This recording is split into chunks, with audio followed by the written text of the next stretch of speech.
अस्सलाम वालेकुम। आज हम बात करेंगे पाकिस्तान की जेल्स की सूरत हाल और कैदियों के हुकूक पर।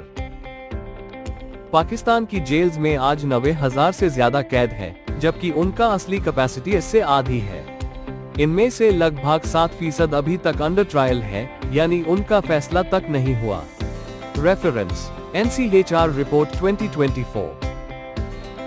आइन पाकिस्तान कैदियों को भी बुनियादी हुकूक देता है। आर्टिकल 9 कहता है जिंदगी और आज़ादी का तहफ़्फ़ुज़। आर्टिकल 10 हर इंसान को फेयर ट्रायल का हक देता है और आर्टिकल 14 इंसानी वक़ार की हिफाजत करता है।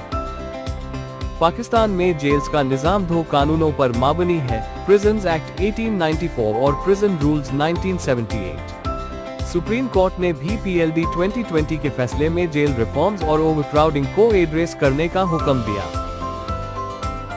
सो मोटो केस नंबर 1 ऑफ 2020 में कोरोना के दौरान गैर संगीन जुर्म के कैदियों को रिलीज करने का हुक्म दिया गया और कॉन्स्टिट्यूशन पिटीशन नंबर 77 ऑफ 2007 में सुप्रीम कोर्ट ने इंसानी वक़ार और कैदियों के हुकूक पर जोर दिया।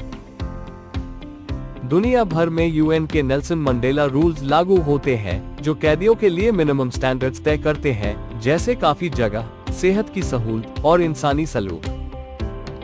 पाकिस्तान में जरूरत है कि अंडर ट्रायल कैदियों के केसेस का जल्दी फैसला हो, जेल्स में कैपेसिटी और मेडिकल सहूलतें बढ़ाई जाएं और अल्टरनेटिव साजाओं जैसे प्रोबेशन और कम्युनिटी सर्विस को इंट्रोड्यूस किया जाए।